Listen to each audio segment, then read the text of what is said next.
Hello.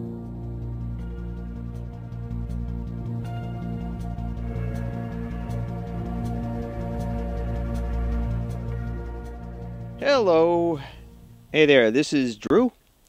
I'm out here in the Maine woods, and I'm going to take you out to the abandoned site of a dam that my great-great-grandfather Chester Sturtevant built way back in 1911. So he was the first to provide electricity for the town of Farmington. So time to go, and we'll see what's left of a century after he built the dam down here in the Carrabassett.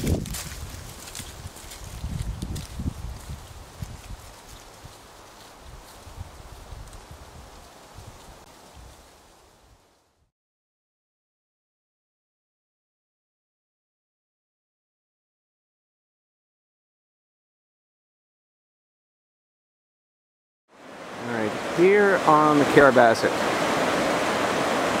or the lower Carrabassett, it forms a small gorge. This is where he had determined that this was the best place to build a dam.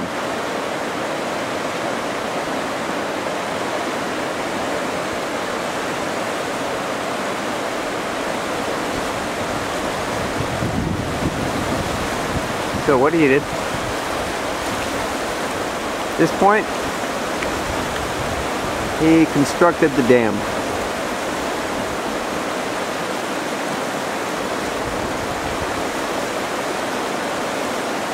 That was the foundation that held it.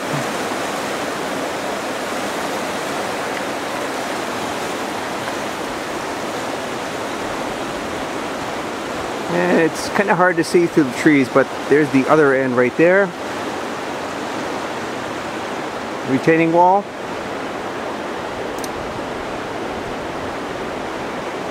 And the grates that led to a small canal. Alright, there's another shot of the grates.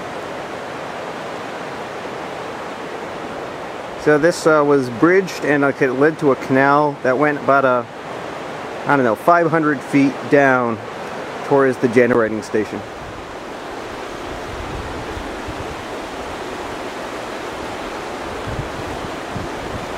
Okay, and from this section, from where the grate were, which is all caved in,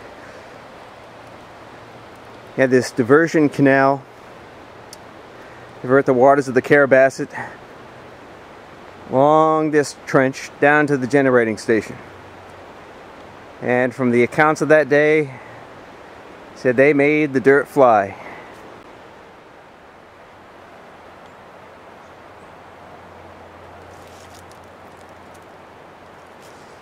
Yeah, they're doing some logging down around here. About the middle portion of the canal. Okay, what you're seeing is they had built 6 cottages for the workers on the dam, or the employees of the dam, and this is all that's left is a foundation. Nice view of the river, although at the time it was dammed up, so you didn't see any water. Okay, here's the foundation of another house. Some of the chimney left, and it's got a remnant of some old beams. Not much left, and they're all rotten. There you go.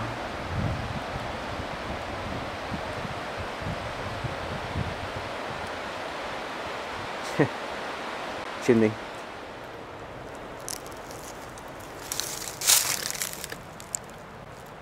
Okay, this is the transformer building.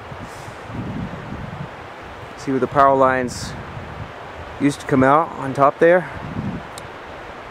It's all locked up, so I can't get inside, and I don't want to disturb things. But there it is, still in good shape a century later.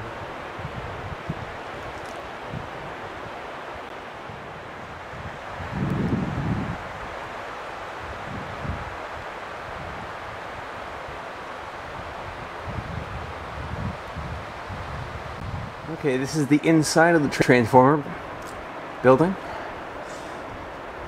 Not much left. Little shelf there. The floor doesn't look too good, so I'm not going to step in that. Yeah, the floor is definitely gone.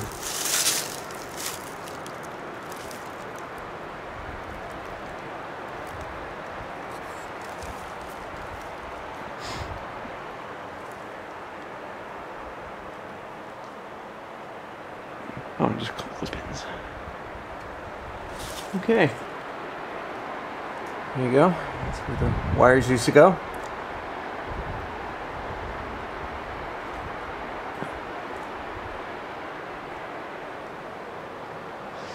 Nothing else here. Okay, and there's another foundation, concrete foundation. No telling. Probably has something to do with the wires, although I can't tell because it's covered with lichen. But there you go. A little white picket fence.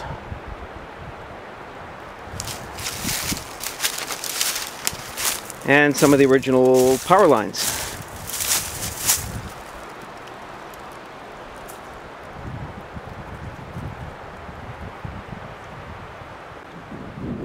Okay, there you go. The remains of some sort of building.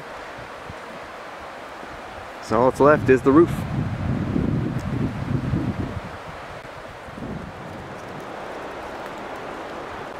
Okay, and this is it. This is the generator, or what's left of it.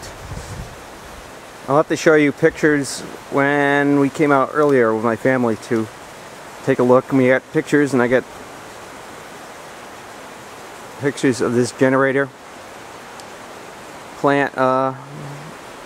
It was in much better shape then, and unfortunately it seems to have fallen down.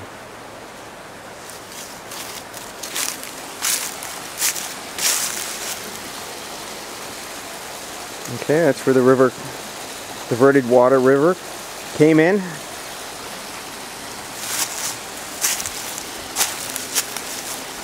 Where the generators were. Quite a deep hole.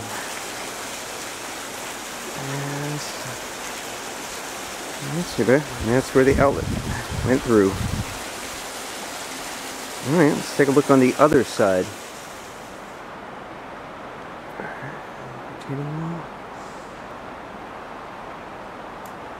Yeah, boy, this thing is falling apart. Too bad.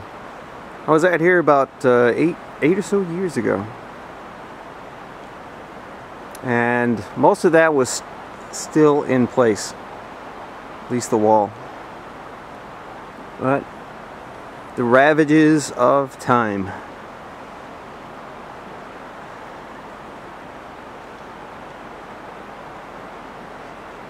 There it is. The culprit. Small bush growing right on the top of that cement wall. Well, it looks like a beaver has been pretty busy. That was not like that before. So I guess a beaver's been kind of busy. So anyways, I'm down here in the canal.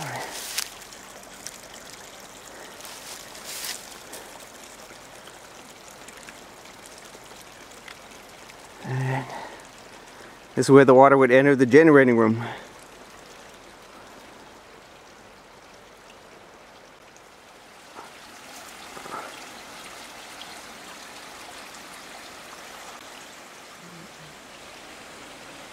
There you go, the two entrance pipes. All in incredibly poor shape. Yeah, look at the way the concrete is just crumbling. But what do you expect? It's a century later, so one of the... I forget the name of these things. They go on the powered lines. God, what is the name of these things? Anyways, it's down here in the canal, so... Yeah, this is... Beaver's been doing his own damming. I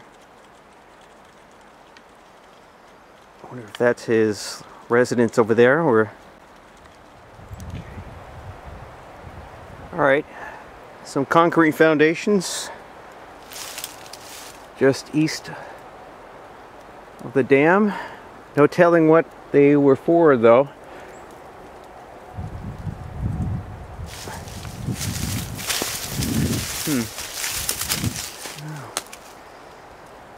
Looks like that Olympic stand, but there's the other end right there. Now, there's no telling what kind of building this used to be.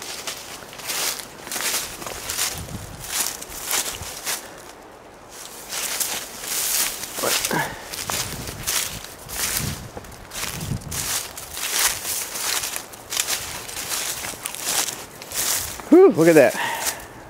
Lichen is just eating that stuff away. It's not going to last too much longer. Oh, my God, the thing tipped over. Suppose that was for power lines. Huh.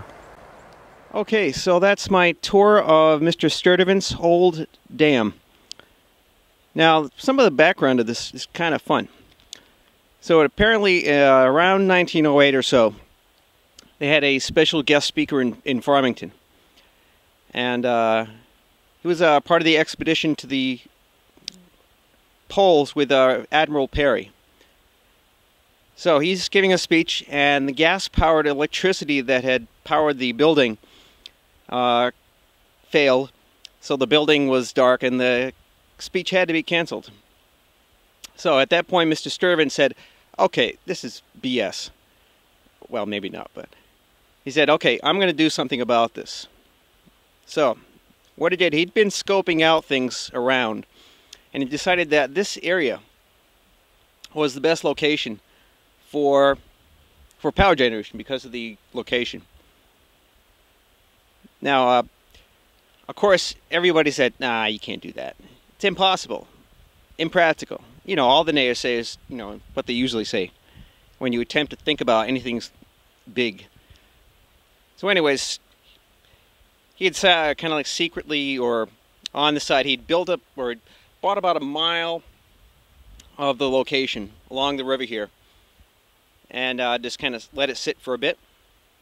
Then he went ahead and he started to build a power plant in Wilton, and that went off pretty successfully.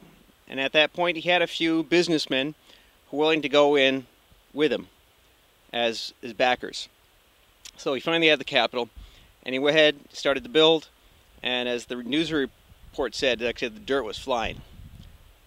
So in like I said, 1911, I'm guessing on the date because I can't remember it exactly, but finally, like I said, the water came through, and the lights turned on in Farmington. So that's the story of my great-great-grandfather, Chester Sturtevant, entrepreneur. And it's good to think about that. This is this tradition of the United States where you go ahead, you do what you have to do, despite all the idiots who say you can't do it. Huh? Because that's the problem we face today. Too many idiots saying you can't do it, you can't win, don't fight City Hall, that kind of BS. Okay, so this is Drew out here in the wilds of Maine along the Carrabassett. Thank you for coming along. Hope you enjoyed it. And oh, in case you're wondering, it's hunting season, so I gotta wear this. Okay, thanks a lot.